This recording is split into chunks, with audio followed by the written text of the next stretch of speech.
Hi everyone and welcome back to my channel. This is Elise here, excuse me, I'm Plan with Elise. And today we are going to work through some of my January budget. Now I've already subtracted my bills from my income and figured out what's going to be left over afterwards. And I think that might be how I'm going to do budget videos moving forward. So if you're curious how I break it down in terms of bills, definitely check out a previous budget video of mine. There's been plenty over the last couple of years. But now we're going to talk about what's left after bills and how I'm going to break it down. So after my bills are paid, I'm going to have $3,300 to figure out what I want to do with. And that's really a key number, is knowing what's left after the bills are in. I'm going to make sure that we're okay, that we can see. So if you haven't seen my budget planner setup video, I would definitely go take a look at that. That was from December. We're still in December. But when I'm looking at my top 3 main savings goals, they're pretty big. I've set some high goals for the year. The main one that's big and changing for me is saving $200 from every paycheck.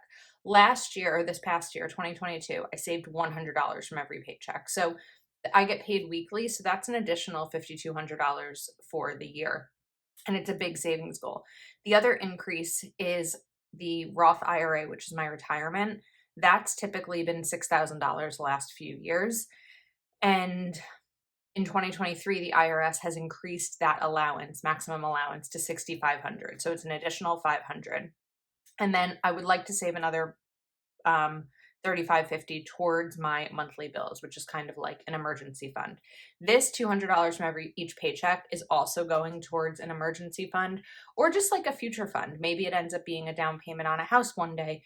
Maybe it ends up being, hopefully, let's knock on fake wood here, another oral surgery, something like that. Hopefully it's not another oral surgery, but I'm really an advocate for saving even when you don't necessarily know what you're saving for. I also love the idea of saving for something specific in like a sinking fund, but otherwise saving for something just to save.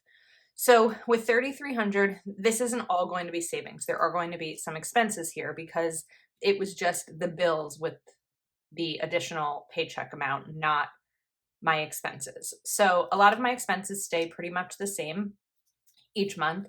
So my spending money, which is just regular spending throughout the week, not really category specific. So what would be an example of something that I purchased this week that was just spending money? I literally can't think of something. It's just if I need to maybe run to CVS or I go to the store and I want to buy clothing or something. It's not specifically for one of those sinking funds at this point, but it's just the random spending that happens throughout the week. So I give myself $50 a week in spending money. January, I have, move the calendar near me. January, I have 5 paydays because there's 5 Mondays in January. So that total amount is going to be $250 for the month. Then groceries is the same. I give myself a $50 grocery budget each week. And I know that's low. I got a lot of questions about that. So my typical grocery run will be like milk because I need that for my coffee. And then it'll usually be items to make something. So it might be chicken, which about a thing of chicken, which I can have for dinner, but I can also cut up and make into salads if I wanted to for lunch.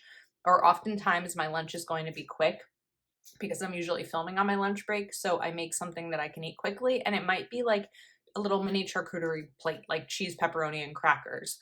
Or I might make pasta and have that for a few days. I'm not a breakfast person, so I don't have to budget for breakfast. So that's how I'm able to keep my grocery budget low. I'm one person and I make meals that I can use throughout the week. Okay, then we have miscellaneous.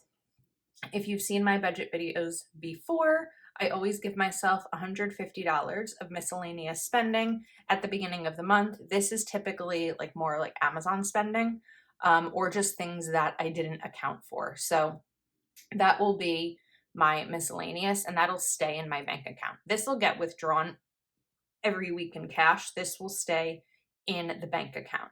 Then the other regular things that I include, let me just write them down and then we'll talk about the numbers, are fun, gas, manicures.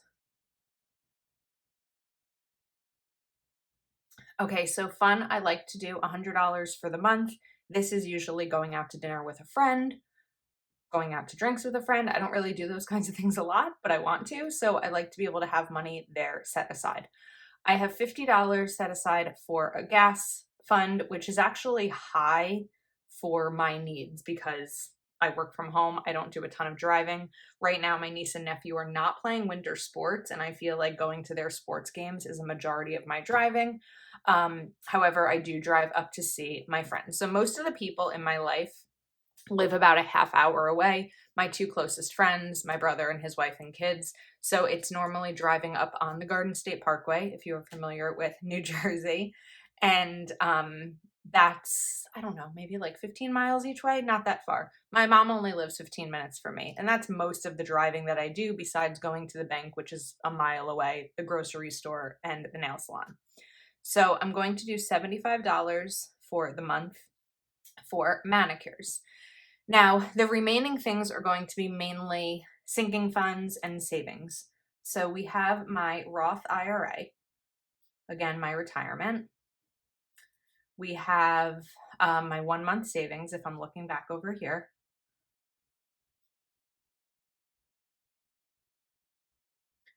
And we have my regular savings, 200 from each paycheck.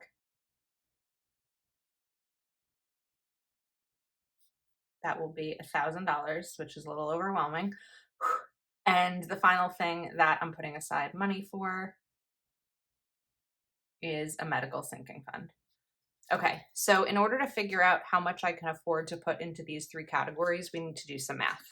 So we're going to do 3,300 minus 250 minus 250 minus 150 minus 100 minus 50 minus 75 minus 1,000. We have 1,425 left. So normally I'll do $500 a month in my Roth IRA. Because there's an additional $500 throughout the year to be contributed, I'd really like to go higher than my norm. So I think I'm going to do $750 just to kind of get a kickstart into that new amount. And then what's left is $675. My medical sinking fund right now is padded nicely. So I'm going to put $100 into that. And then we are left with $575 into my 1 month, which is a nice bump there in order to get to month 2, because I did month 1 in 2022. Okay. I want to talk a little bit about how to come across how to make some of these decisions. And part of it is the calendar. January, I think, can go either way depending on what your life looks like. Perhaps you accrued a lot of credit card debt in November, December from holiday shopping, and maybe January's focus needs to be paying off that debt. That may be really important for you. For me, January is probably the month, and January, February are probably the months where I can focus the most on savings, because when I think about the month, I don't really have any birthdays or holidays or things like that that I need to put aside money for. I don't have any upcoming expenses. I don't have any renewals. Those are mainly happening around this time of year for me in December, like my renter's insurance. I bought a year of Kindle Unlimited, my Amazon Prime membership. All of those big renewals for me happen in December. So January kind of opens things up for me. Also, because January is a 5 paycheck month for me, there's some more money here because I got paid 5 times. So that's definitely, those 5 paycheck months for me are definitely big bumps into my savings. This is, of course, a combination of my full-time job and what I pay myself from Plan with Elise in terms of YouTube, Patreon, Etsy, affiliate income, sponsorships, and things like that. So this is a combined thing. 3,300 again is what's left after the bills. So when looking at what to save for, the idea is an emergency should be ongoing, and that's kind of where we are with my 1 month and my savings. Medical for me is ongoing. Home repair, I don't need to save for because I rent. Ongoing is a vacation. Aside from Go Wild in March, which is in Washington, D.C., I don't really have any vacations coming up. And if I would, it would end up being more in the summer. So I'd probably start saving for that maybe like March, April, May. Car repair, I'm not great about putting aside money in a car repair. I have a little bit of money in there and I don't add to it ongoing because I lease my car. Most of what could happen to my car is going to be under warranty. I did have to replace 2 tires earlier this year, but I had money in the car repair fund for that, and I've already replenished that. I do have a thoughtful or gifting sinking fund for when I just want to give random gifts. I have money left over from Christmas and Hanukkah. I did not spend everything I budgeted. So that money I just put back into this fund so I don't need to add to it in January. Membership and renewals, like I mentioned, those are both also mostly in January for me. So I don't really need to do that.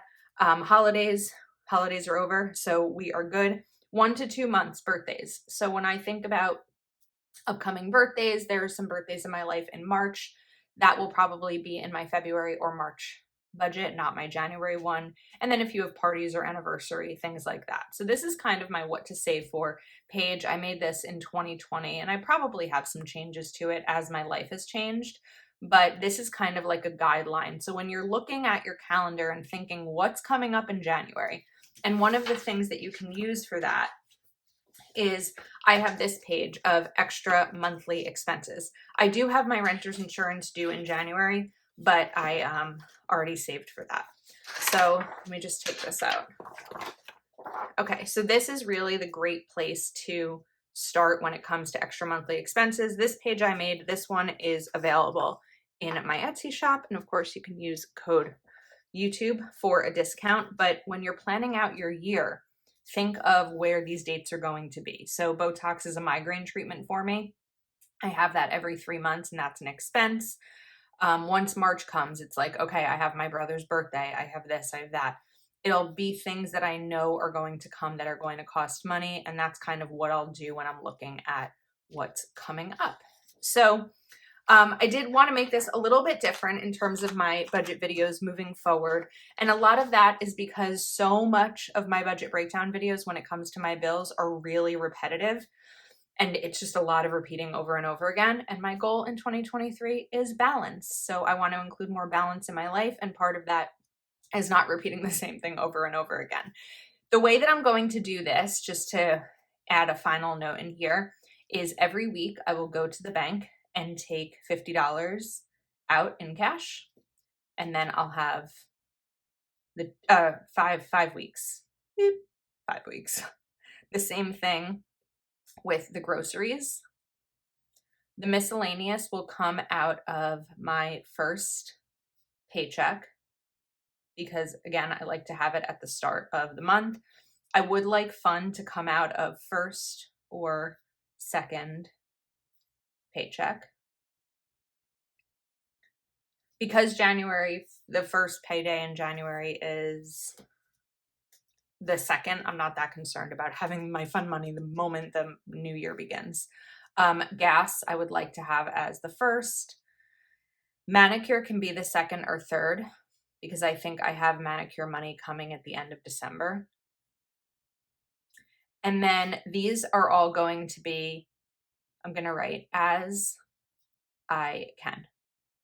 Although actually savings, I would really like to do 200 times 5. But the rest of these will be as I can. When I always put up my reels on Instagram about filling in my Roth IRA, that's my hexagon tracker. It's usually the last week of the month because I put that money aside the last week of the month because I need this money earlier on in the month. I'm not going to spend this. I'm very dedicated to saving this money, but it's also not a priority for me to do the first time, like the moment I get paid in the month. So I hope that makes sense. And I hope you found this valuable.